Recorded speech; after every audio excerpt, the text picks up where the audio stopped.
La 4G Batelma vous présente Ni Vavo. Labelcom, impression. Labelcom, la référence en impression numérique. Manulchano, ni Vavo. Labelcom, la référence en impression numérique. Portes, fenêtres, volets roulants, véranda, rideaux métalliques, tôle, vitres, soc à vitres, très sincèrement. Ni fampalalamba vao iarahana amin'ny soc à vitre. Arofinaritra miaraka amin'ny boky mazika ny Blue Line TV Manolotra anao ny fampalalamba vao. safidy tsara indrindra. Vous voulez créer une ambiance agréable et pleine de caractère dans votre maison? Alors, n'attendez pas. Batimax. Manolotra anao ny fampalalamba vao.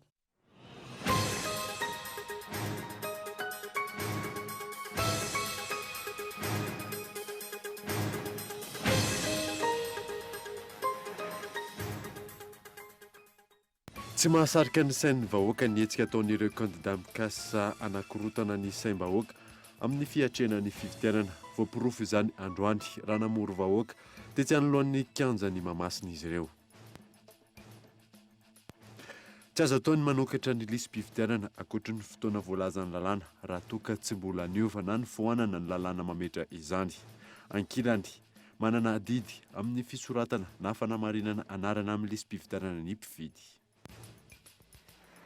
Tanora-ampolony no niaran'ny fanararaotam-pahefana nataon'ny miaramila ny détachement autonome de sécurité avy amin'ny distrikany Ivohimbe faritra Iosy tamin'ny sabotsy faharoapolo ny volana oktobra lasa teo araka ny fijoroana vavolombelona nataon'ireo nanatry maso. Misedra olana ny CAP trondro amin'izao fotoana izao miakatra 100 isan-jato hatrany amin'ny 50 isan-jato avokoa ny vidin'ny trondro maina ankehitriny raha oharina amin'ny vidin'ny rotaona lasa izay. Maro ny antony mahatonga izany raha ny fanazavana azo.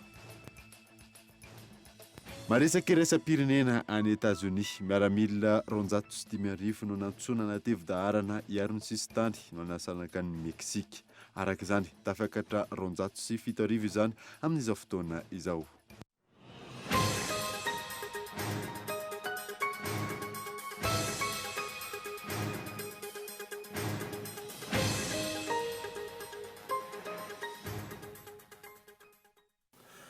Finaritra tompoko lasy tompoko vafotoana vaovao eto amin'ny Kolo TV ka manasanao ary anaraka izany hatramin'ny farany. Anamboantsika ny vaovao dia tsy azo ataony manokatra lisam-pividianana ankoatra ny fotoana izay voalazan'ny lalàna ary raha toka mbola tsy niova na ny foanana ny lalàna mametra izany. Kilan'izay manana adidy amin'ny fisoratana na fanamarinana anarana amin'ny lisam-pividianana ny mpividy. Fezoro Rafaly.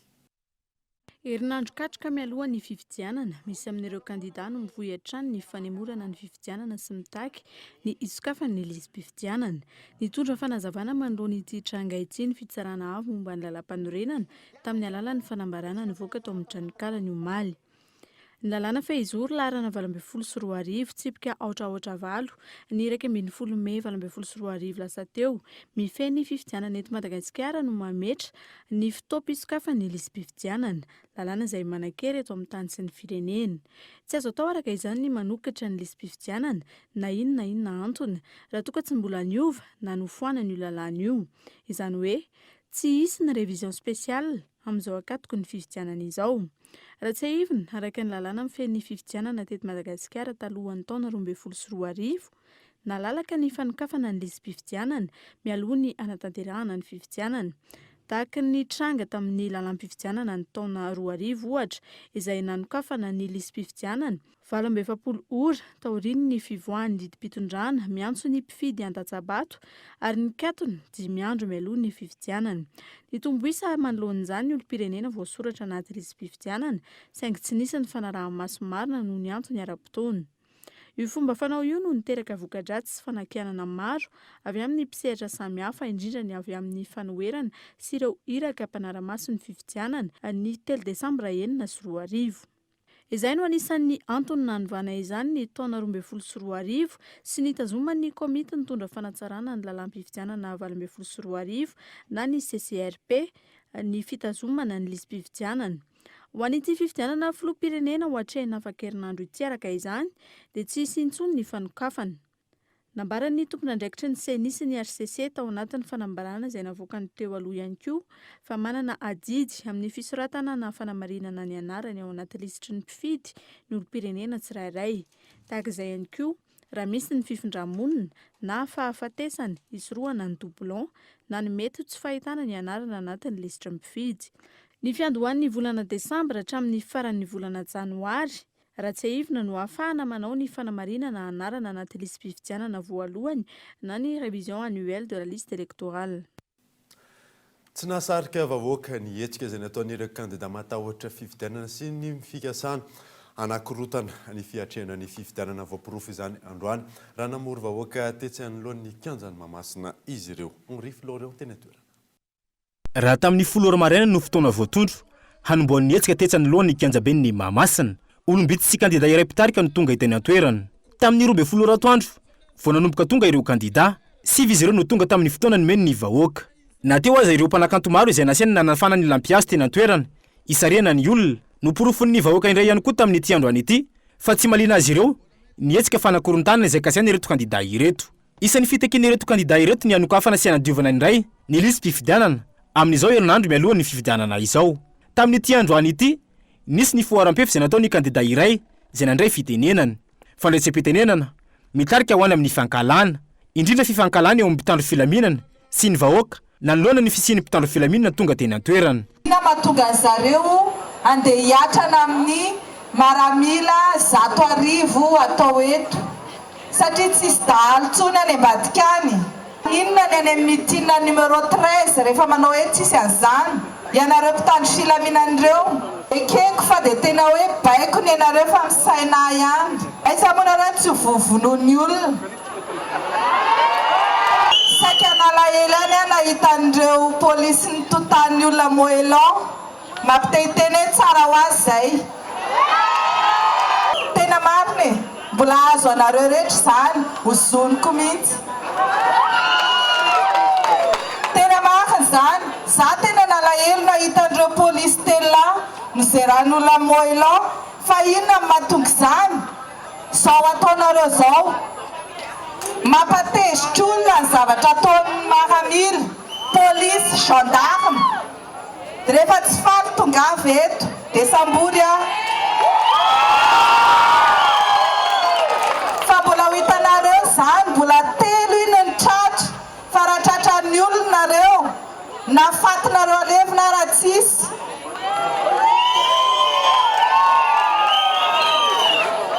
Za tsy te lala zany, sambory raha masa sady tsy afaka sina vehivavy any Antsefa.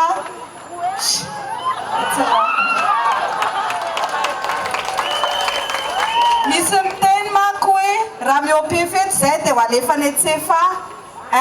Tsy ny préfet mandefa any Antsefa fa ny procureur. Diso izany, misandoka ndraikitra izy raha ohatra ka andefa any Antsefa. Oko fantatrareo fa mifampanoavana amin'ny manao an'izany. Ary tsy hoe satria ny opefy satria izay mahafatifaty azy dia alefany any. Faharoa tsisy vehivavy any Antsefa, lehilahy ihany ny any. Raha iverena ny zava-nisy ny herinandro teo, nitana olona teto amin'ity toerana ity ihany koa ireto kandida ireto, izay ravamenany koa ny hetsika. Ny mahamaika ny olom-pirenena feno 20 taona mananjo hifidy amin'izao 7 andro mialoha ny anatanterana fifidianana filoham-pirenena izao dia nisy ny fitoniana. Fifidianana izay efa nirasan'ny vahoaka malagasy ihany koa efa ntaonany maro ahafahany manova indray ireo mpitondra teo aloha efa voapirofo amin'ny tsy fahombiazany tantana ny firenena. Mpisehatra maro samihafa ihany koa hatreto no efa naneho ny heviny amin'ny tsy fankasitrany ny fanemorana ny fifidianana na fambolena korontana amin'izao fotoana ankatoky ny fifidianana izao. Isan'ny andrasan'ny samifina sy ny CCFVP ny fanokafana compte bancaire unique ampangarahara ny fampiasam-bola amin'ny fifidianana. Tsy mijanona kosa ny fanarahamaso ny fampiasam-bola sy ny famotsim-bola manodidina ny fifidianana raha ny fanazavana azo. Yves Richard. 7 andro mialoha ny atongava ny fifidianana, mbola misy kandida tsy manana compte tokana hanarahamaso ny fampiasam-bola araka ny voarakitra anatin'ny lalàna fihizoro laharana 2022 tsipika ohatraohatra 7 mifandraika amin'ny fifidianana sy ny fitsapakevim-bahoaka eto Madagasikara. Araka ny voalaza ao amin'ny andininy fa 420 sy 730 zava-dehibe ahafahana manaramaso ny fampiasam-bola sy ny endrika famotsim-bola manodidina ny fifidianana ny fananana ny compte tokana hoy ny lehibe ny komisiona manaramaso ny famatsim-bola ny fiainana ara-politika na CCFVP. Ilaina ny anokafana zareo an'ilay compte bancaire unique satria zay zany efa napetraky ny lalàna fa rehefa mitsofoka anatina compte bancaire izy je vao tonga zay le déclaration du suspect au niveau en banque zay akoatry ny asa zay ataonay amin'ny fanaramaso ataonay ho andreo zay mbola tsy manendry trésorier anankiray moa izy tendreo ny trésorier zay mbola tsy nanao acceptation express ny fanendrena azy de ataovy zay ho andreo zay candidat zay mbola tsy nanokatra compte de campagne unique de tokony ataony zay satria zany de tafiditra anatin'ny fanatanterahantsikany lalàna mikasika ny famotsim-bola sy mikasika ny fandehanany fifidianana sy ny fitsapakevy-bahoaka eto amin'ny tany sy ny firenena. Nanamafy ny mahazava-dehibe ny fananana ny compte tokana amin'ny fangarahany fifidianana ihany koa ny teo anivy samifinana ny sampandraraha miady amin'ny famotsim-bola sy ny famatsim-bola ny asa fampiororona. Raha ny fanazavana vonona ny fanometanana amin'ny rafitra isan'ny tokony miady amin'ny famotsim-bola sy ny famatsim-bola tsy ara-dalàna ny samifinina. Raha mahakasika fampelezan-kevitra indray dia mifandroy amin'ny andraikitra ny samifina amin'ny ankapobeny foana dia ny fanaraha-maso ny famotsim-bola na ny vola azo avy amina fandikan-dalàna miditra anatina raharaham-pifidianana. Ny hoe na fandikan-dalàna na famotsim-bola any ivelany ara dia azonay atao tsara mihitsy ny mandray an'ilay vaovao dia mampiambana azy manao ny fanadihadiana mijery ny fifandraisan'izay aminazy tranga eto Madagasikara. Manoloana ny resabe miely manodidina ny tsy fitoviny ny teti-bola natanterahana ny fifidianana na mafisy ny samifinina fa tsy misy lalàna mametra ny teti-bola ny fampiasana sy ny fitantanam-bola ny kandida amin'ny fifidianana eto Madagasikara. Ny famotsim-bola sy ny fampiasam-bola amin'ny asa fampiororona sary ny samifinina miainga avy amin'ny fanambarana ihany no endrika tsy fanarahan-dalàna ary mahavoasa azy araka ny andininy fa 7/300 ao amin'ny lalàna fehizoro 2022 tsipika ohatraohatra 8 fanaratsiana sy fanakorontanana saim-bahoaka fotsiny ihany araka izany ny fanamarinana momba ny vola ampiasain'ny kandida sasany raha toka tsy misy fanaporofona samihafa momba izay famotsim-bola izay raha ny fanazavana.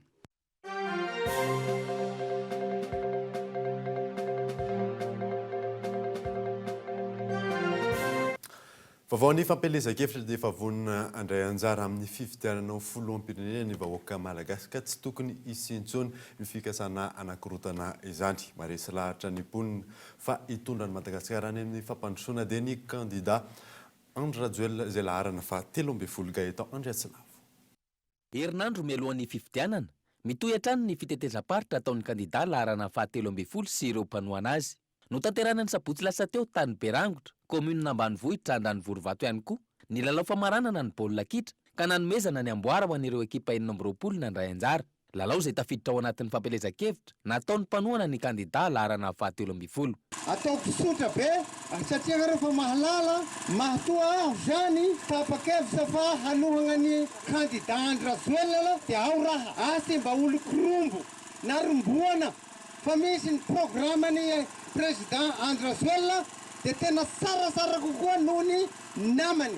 Noho izany dia tongavanareo amin'ny 7 novambra fa numéro 13 ihany no hitaritako anareo lala mazava. Tany Androka faritra Atsimonosy, karazana radio crochet nampiasaina nanontaniana ny hevitry ny mponina ankoatra ny fanentanana sy ny fandresena lahatra hifidy ny kandida Andry Rajoelina. Misy Andry Rajoelina. Ai amin'ny bileta unique eto misy Andry Rajoelina. Ankavia sy ankavana? Ankavia. Ankavia. Taotanareo. Toy zany misy laboly toy. Laboly toy zany mipetraka aminao. Hoe ainareo Androka ao satria nareo malaza mahay laboly. Nareo kampania maharesy zao zany. Nitoy tao intam-pola ihany koa ny fanentanana sy ny fampelezan-kevitra niarahana tamin'ny mpanohana ny kandida laharana fa 13 taorian'izay. Antony anohanantsika Andry Rajoelina numéro 13 eo. Antony anohanantsika azy zao. Maro presidany tandivy ao zay. Ka tsy le nahatsiaro antsika loatsy manao zay. Manabakabaka. Aizay hanao te Andry Rajoelina tika ao. Fanamboarana kilasy atao manara-penitra zao nareo isaky ny EPP aby era Madagasikara.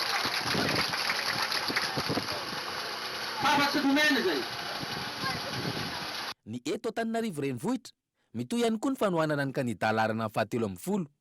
Androany nanao fanambarana ny fikambanana ezaka ao Andranoambo Andotapenaka fa manohana ary mampandany ny Andry Rajoelina. Izahay association ezaka eto Andranoambo tsy tediky dia manohana ny kitsipo ny Andry Rajoelina satria izy no manana tetikasa IEM ampandroso a Madagasikara. Fanentanana zany amin'olona hoe ampandroso an-tanàntsika dia vao mainka hiaraka amin'ny président Andry Rajoelina dia androso be ny tanànatsika. Mitondra ity bulletin tokana ity izahay hoentinay anentanana ny olona hoe ny amin'ny tetikasa izay maharesy lahatra anay ataon'ny président ka manentana anazy zay hifidy ny numéro 13 amin'ny le 7 novembre. Nisafidy zay ny androany talata 7 andro mialohan'ny le 6 izay fotoana tsy azo ivorivorina intsony no anaovanay an'izao izao fijoroana etona izao satria amin'ny le 7 novembre dia ametraka tantara goavana isika eto amin'ny firenena ka dia eto zay dia efa manentana sahady ny mponina araka ny efa nataonay teo aloha hoe fidio numéro 13. Mitoetra ny araka izany ny fanohanana sy ny fandresena lahatra ny mponina ifidy ny kandida larana 17 amin'ny fifidianana ho filoham-pirenena ny 7 volana Novambra ho avy izao. Tsy ekena intsony ny fanakorontanana sy ny fikasana hanempotra izany. Efa fantatra ny hovidiana sy antenaina hanafitra ny Madagasikara. Aleo andeha fifidianana satria masina vahoaka efa fantatsika fa efa ao anaty tena fasahirana sy fijaliana tanteraka zao ary efa miandry sy miandra mafy mihitsy hoe iza mba ho filoha vaovao na izany tsy izany koa ankera tena manara-dalàna efa tokony efa andro fifidianana zao 2013 misy fifidianana farany taona ny ao anaty talam-pandorenana 2018 tokony misy fifidianana. Izy moa manana tombontsoa hoe ahembotra fifidianana tombontsoa menaniza zay tsy zavatra zay fa vahoaka mbe mijaly mandrakariva vahoaka tsy mila miandro tsony alao andeha fifidianana 7 novembre dia alao hifidy anana ny safidy ny vahoaka tsirairay. Isan'ny nahitana fampelezan-kevitra fanohanana ny Andry Rajoelina ihany koa ny teny Soavimasoandro boriboritany Vadimy. Dia nenay moa tia boriboritany Vadimy dia efa vonona daholo ny olona rehetra hampandany ny président Rajoelina premier tour zany dia vita. Resy lahatra daholo ny vahoaka ary izao hitanao zao efa loko volomboasary daholo zao ny manerana ny Antananarivo. Alao andeha fifidianana satria efa zay no izahay dia vonona ny hampandaniny larana 17 satria izay no matematesanay izay nandaniny fotoana io nefa tsy vitandresaka izay mahatonga anay midina ifotony mitety ny fokotany ary fokotany 17 ny antony ijoroanay mpanohana ny filoha Andry Rajoelina larana 17 dia fifidianana tsy maintsy mandeha fantatra ihany koa zay tsy manao fa ny antony rehefa tsy manao koa reo vao may hoe premier tour dia vita io. Milaza ho azy ny fitetezam-pavitra zay nataony hatramin'izay na milohan'ny fampelezan-kevitra nataona to fampelezan-kevitra fa vahoaka hatrany. Raha izay sagy zay zany no jerena sy alalinina dia mazava loatra ny valim-pifidianana amin'izao fifidianana amin'ny 7 novambra izao. Kanefa na izany tsy izany azy entanina isika rehetra tsy ity ambava fotsiny ihany any filoha Rajoelina amin'izao fotoam-pifidianana izao fa anana fandavan-tena tanteraka anatanteraka ny adidy any am-boam-pifidianana amin'ny fotoana fandatsaham-bato fa izay ihany ny tena fanehoam-pitiavana tsara indrindra sy lafatra indrindra na ho an'ny filoha Rajoelina na ho an'ny tany sy ny firenena. Efa vonona hiatrika fifidianana ny mponina ka tsy maintsy miroso amin'ny fifidianana isika.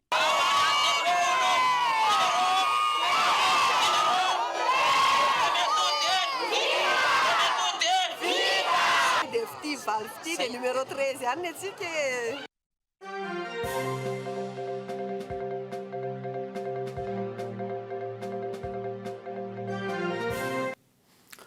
Izany amin'iny fa tanora ampolony no niaran'ny fanandrotam-pahefana nataon'ny miaramila ny détachement autonome de sécurité avy amin'ny distrikany Vohimbe faritra Iosy tamin'ny sabotsy 20 volana oktobra lasa teo araky ny fijoroana vavolombelona nataon'ireo nanatitry maso. Mampiona Rakotoarson.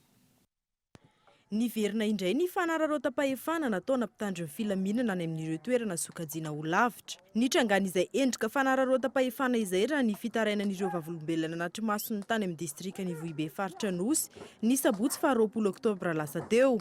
Raha ny fanazavan'izy ireo, tanora ampolony no niara ny fikasian-tanana sy fampihinanana maloto nataon'ireo mpitandro ny filaminana tany an-toerana vokatry ny trangana fahaverezan'omby.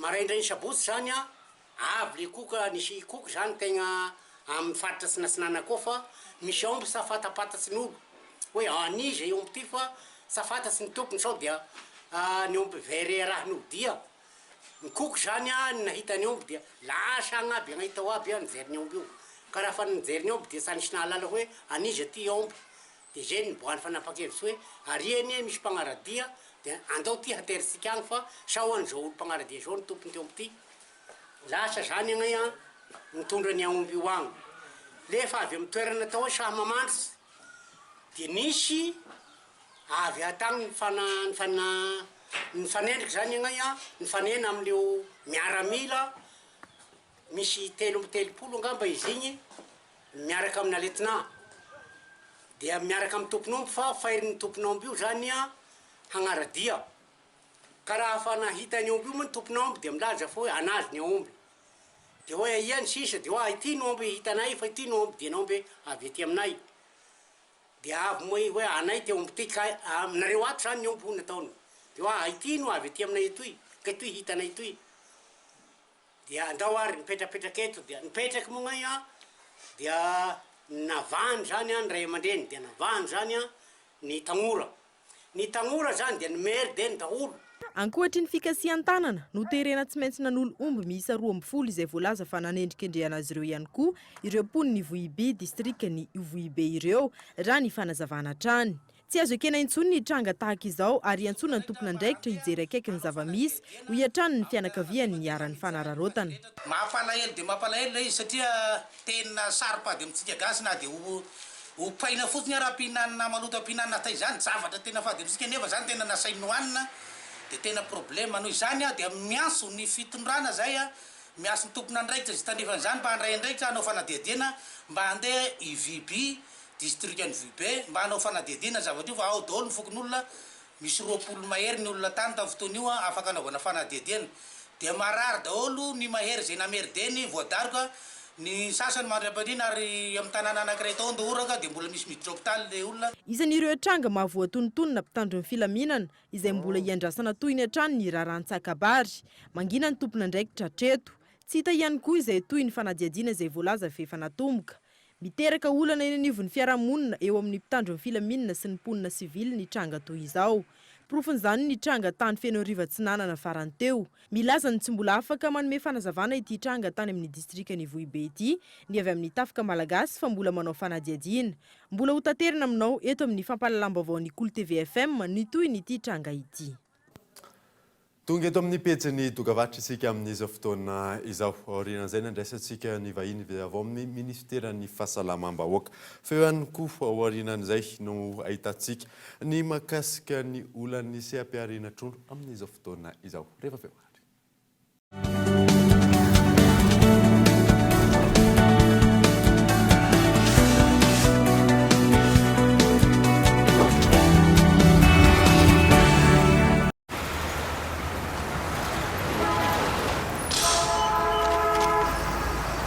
Découvrez le délicieux goût de coco, léger, frais, qui vous fait voyager.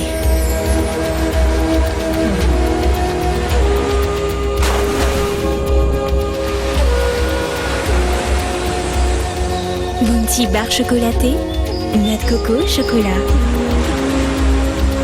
Bounty, un goût de paradis. Du 23 octobre au 3 novembre, à l'Alliance française Andavamam, venez découvrir la deuxième édition de l'exposition sur l'histoire économique de Madagascar de 1960 à nos jours. Le thème de cette année sera la gouvernance, clé du développement. Expositions et conférences seront rendez-vous, entrée libre. Mécènes principaux, MIC TSL, Rio Tinto, Mécènes, Groupe Sokota, Groupe Trimeta, Imperial Tobacco, CIPEM, Vivo Énergie. Plus d'infos sur www.fthmconsulting.com. Oui, appel vers tous les opérateurs.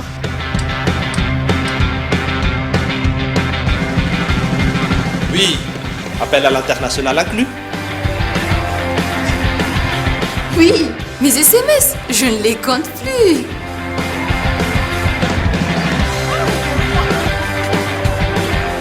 Et oui, l'Internet à la vitesse 4G. 0,5 arrière par seconde vers FAF et Club First. arrière vers Telma et 3 arrières vers les autres opérateurs. Vous aussi, soyez First. À partir de 10 000 arrières, First Premium. Et découvrez toute la gamme First sur www.telma.mg ou rendez-vous en Telma Shop. Telma, safidiko numéro 1 malagasy. Misy zava-baovao indray ao anatin'ireo lavashkiri ankafizinao. Ny lavashkiri vaovao izay efa be calcium azy vitamine. Amin'izao fotoana izao dia mbola miampy fera indray. Ilain'ny ankizy amin'ny fampiasana vatana sy saina, eny fanany lehibe ihany koa ary. Matsiro sy mampazoto tomana foana mba ho fafinareta amin'ny mpianakavy. Lavashkiri ho finaritra ny tontolo andronao. Portes, fenêtres, volets roulants, véranda, rideaux métalliques, tôles, vitres. Soka Vitres, fabricant poseur et spécialiste de pliage de tôles et bien d'autres, vous propose un large choix pour tous vos projets de construction ou de rénovation. Elle fabrique sur mesure toutes vos menuiseries alu à prix d'usine. Alors qu'attendez-vous? Venez nous voir à Andoutapenok ou sur notre site internet. Soka Vitres, très sincèrement à votre service. Taloza rehefa iantso mila mampiditra kody raha zany lafo be miantso indrindra makany amin'ny opérateur hafa ary mila lanina koa ny forfait raha zany mahanjavona tao ny crédit sao za efa bip tsy misy an'izany tsony tsy mila mampiditra kody ary zato dia efa afaka miantso mihoatrany 2 minitra ary 10 segondra miala ny crédit miantso ny tambazotra rehetra zany 7 jours sur 7 na oviana na ovina bip ampiasaina e bip mora indrindra rehefa iantso ny tambazotra zay tianao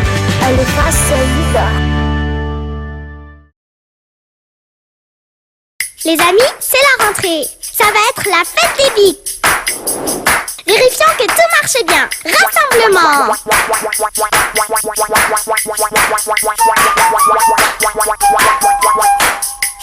Bleu, dessine quelque chose pour voir. Oui, ça glisse bien. Et les couleurs sont chatoyantes. Eh bien, c'est parfait tout ça. Vive la rentrée avec Bic!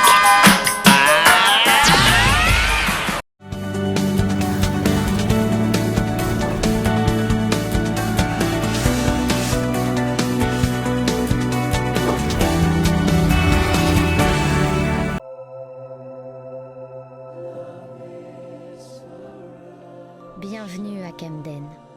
Ici, tout le monde a une histoire. Qu'est-ce qu'il y a contre le reste du monde? Toi et moi. Exactement, il y a toi et moi.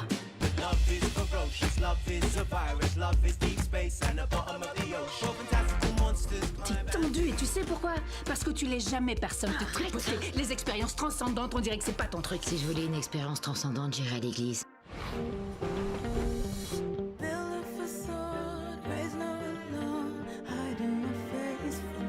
Ce soir, on sort, toi et moi.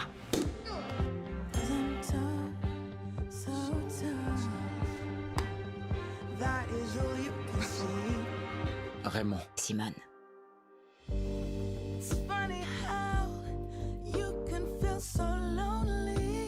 T'es vraiment très beau.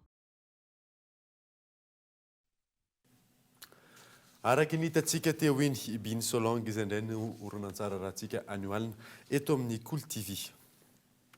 Fa ny an'izantsika ny vaovao kosa indray dia misedra olana ny sehampiariana trondro amin'izao fotoana izao niakatra 100 isanjato ka hatrany amin'ny 50 isanjato avokoa ny vidin'ny trondro maina ankehitriny raha oharina ny vidiny roa taona lasa izay maro mahatonga izay raha ny fanazavana azo miantarandriana. Nahitana fiakarana 100 ka hatramin'ny 50 isanjato ny vidin'ny trondro maina ankehitriny na ny any amin'ny mpanjara na ny ety amin'ny mpamongady efa ho ambolana maro izay.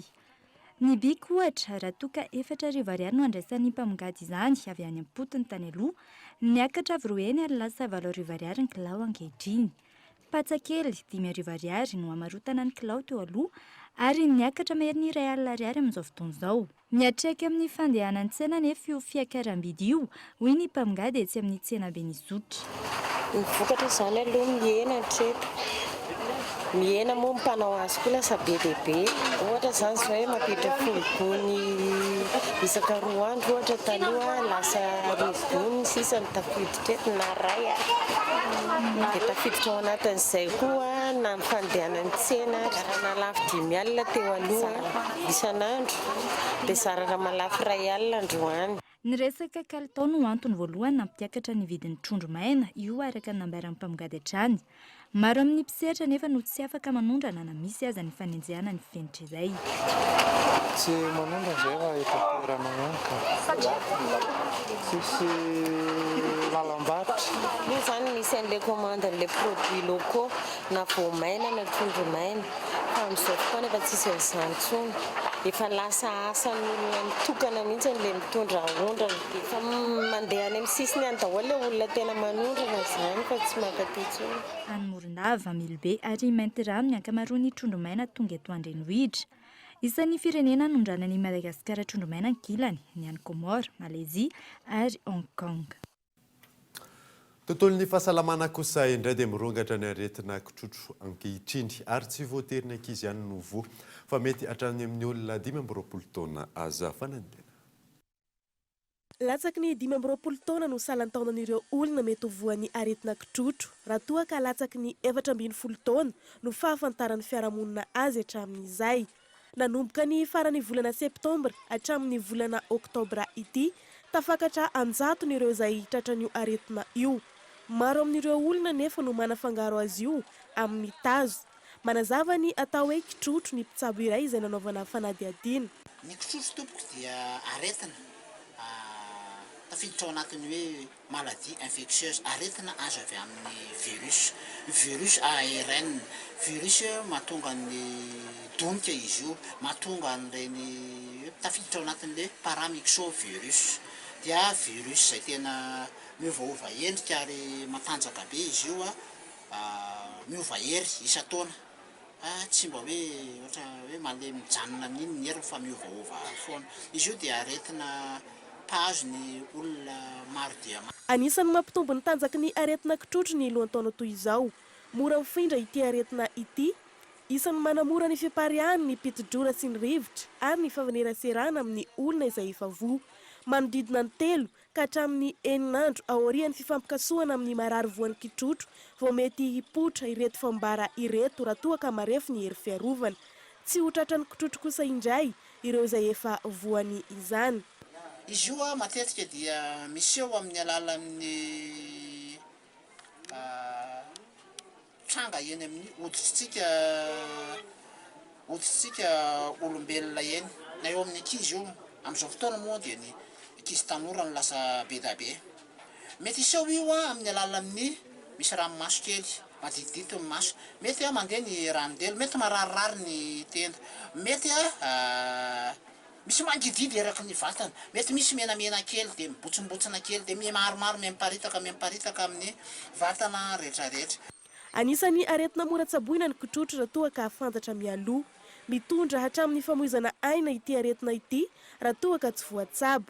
Ankoatra ny vaksiny maimaim-poana fanefitra izay tsy maintsy ataon'ny zaza latsaky ny heritaona ho fiarovana amin'ny aretina kitrotro.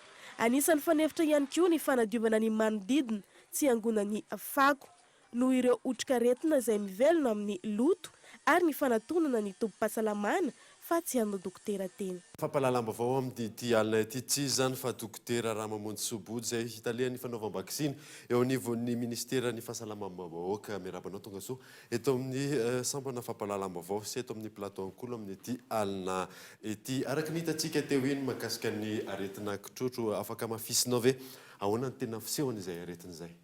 Misaotra betsaka araka ny efa voalaza dia ny tombo niakatra nisan'ireo zaza izay voan'ny kitrotro tamin'ny farany volana septambra ny tapaka ity volana oktobra ity. Tsara fantatsika ray aman-dreny ny fomba fisehoany, mandrotsorotsona eo amin'ny vatana, mafana ny hoditra, misy fanaviana, mena maso, mitsonika ranodelo, izany rehetrarehetra izany ny ahafantarana ity kitrotro ity. Ahoana moa zany ny fomba hoe fifindrahan'izay kitrotro izay? Ity kitrotro ity dia aretina tena mora mifindra mihitsy amin'ny alalan'ny fifaneraserana, fifampikasoana, ny kohaka ary ny pitidrora. Raha misy hoe olona tratrana hoe zaza tratra moa zany amin'izay hoe tratran'ny kitrotro izay ahoana tokony atao ahoana tokony ataon'izay olona mahita an'izay? Raha vao mahita ireo fambara ireo isika eo amin'ny zanatsika dia angatana mba hanatona ny tom-pahasalamana rehetra izay eny akaikitsika eny. Ary ataontsika hoe tsy zanaka ao an-trano ary ilay izy fa vao mahitsy tsika dia mampandre aingana ny tompona andraikitry ny fahasalamana satria mora mamindra io aretina io. Arak'izay hoe mora mamindra ny aretina zay, nareo avao ministera ny fahasalamam-bahoaka nareo ny tena hoe tompona andraikitra voalohany eto Madagasikara amin'ity hoe fisehoana aretina zay misy eto amintsika, inona ny hoe fisorohana na hoe zavatra fepetra raisinareo? Ny fisorohana aloha no tena zava-dehibe satria araka ny voalaza hoe mora mifindra ao anatin'ny fotoana fohy dia mifindra amin'ny ankizy be da be. Ny fisorohana dia tsotra, ny fanaovam-bakisiny ny zaza. Ary amin'izao fotoana izao efa nanao isika ny herinandro ny resy zaza dia tohizana amin'ity herinandro ity fanaovam-bakisiny tena ho an'ny kotrotro fotsiny, ho an'ny zaza 7 volana ka hatramin'ny 5 taona. Miatokely fotsiny isika ny lakamisy satria 1er novambra dia mitohy izany fanaovam-bakisiny izany. Io vakisiny io dia hita amin'ny tom-pahasalamana rehetra fototra, tom-pahasalamana fototry ny fanjakana sy ireo tsy miankina vitsivitsy. Ary nanao ezaka manokana misy ireo fanaovam-bakisiny mandehandeha eny amin'ny fokontany, mifindrafindra zany izy io mba azahoana mahatratra antsika rehetra. Tsara marihana fa atao hoe mahomby izany hetsika fanaovana vakisiny amin'ny kotrotro izany raha mahatratra ny 5.10 isan-jato. Amin'izay fotoana izay dia voaro ny eto Analamanga raha tratra antsika izay 5.10 isan-jato ny ankizy izay. Dia ahoana kosa reo any amin'ny faritra?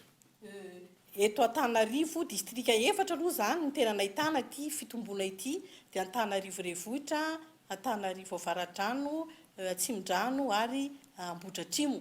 Ny any faritra kosa dia aprisihana mba hanohy ilay vakisiny mahazatra, ilay voateraka ka hatramin'ny 7 volana ilay fanaontsika andavanandro, ilay vaccination de routine. Fa ny eto Antananarivo ireo distrika 4 ireo zany no anaovana hetsika manokana noho ny aretina izay nirongatra.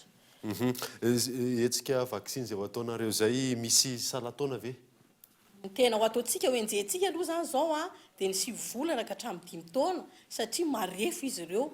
Ny tena atahorana dia ilay complication mety hanano sarotra ny kotrotro akoatran'ilay tany saina teo, mety hisarety tratra, hivalana, mety hiteraka hatramin'ny fahajambana mihitsy, dia hisorohana an'izay dia ho enjentsika ny salan-taona marefo dia ny 7 volana ka hatramin'ny 5 taona. Mara-mamparana antsika anazy ary afaka alefanao hoe fanentanana ho ampijery hoe amin'izay hoe vakisiny ny kotrotro izay. Betsaka ny fanentanana zany dia aleo isika hiady amin'ity kotrotro ity, indrindrandrindra isika eto Antananarivo amin'ilay distrika 4 ireo. Aleo ifanomentanana anentsika ny 5.10 isan-jato mba ho vita vakisiny daholo ny ankizy. Raha hiditra mianatra ianao ka voan'ilay kotrotro tsy afaka hianatra mandritry ny 10 andro, so ihany fa latsaka ao anatin'ny andro fialan-tsasatra izy ity, dia aleo enjena ny fanaovana vakisiny. Ka tsy ny mpanao vakisiny intsony no hitady ny zanaka ny zaza, fa tsika ray aman-dreny mihitsy no anatona ireo mpanao vakisiny ireo.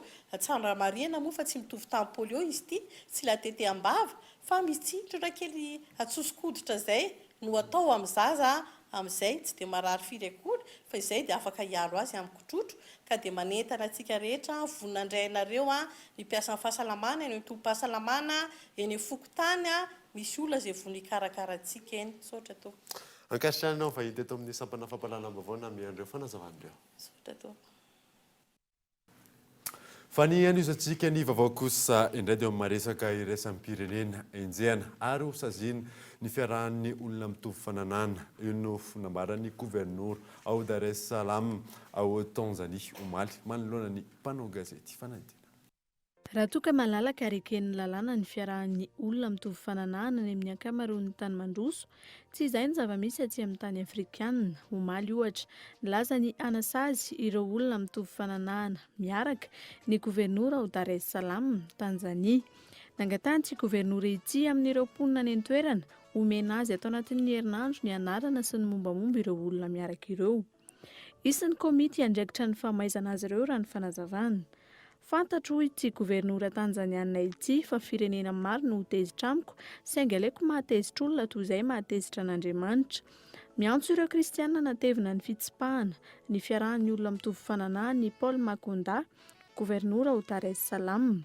Faritra maro aty Afrika no manameloka izay fiarahan'ny olona mitovy fananana izay.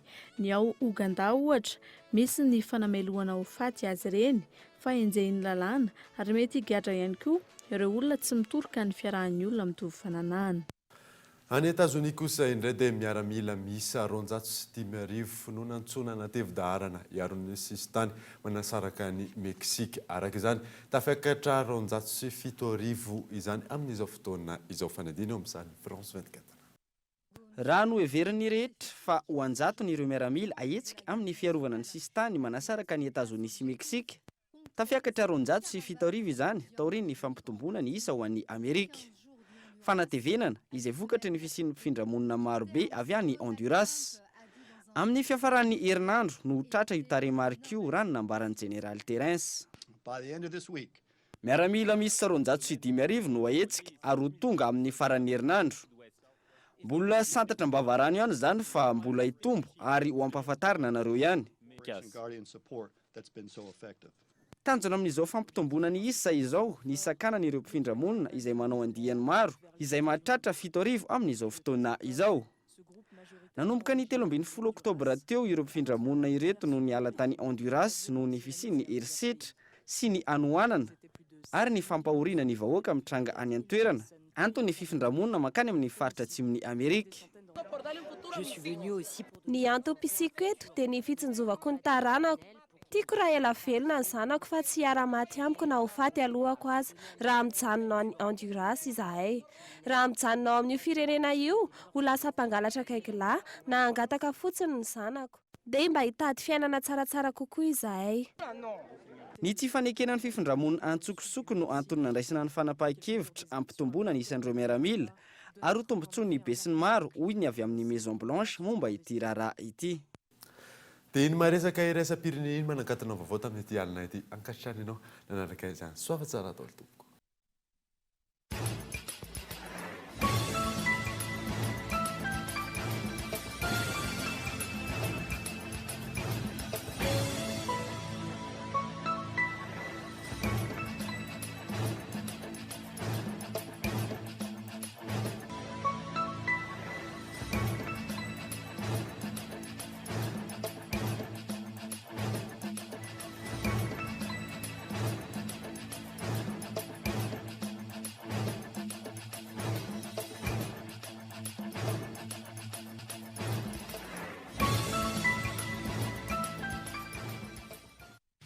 Vous voulez créer une ambiance agréable et pleine de caractère dans votre maison?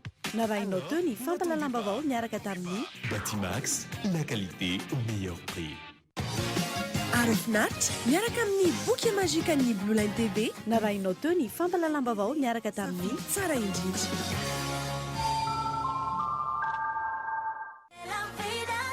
Portes, fenêtres, volets roulants, véranda, rideaux métalliques, tôle, vitres, soc à vitres, très sincèrement. Ny fampalalam-baovao niarahanao tamin'ny soc à vitres. Labelcom, narahinao teo ny fampalalam-baovao niaraka tamin'ny Labelcom, la référence en impression numérique. La référence en impression numérique.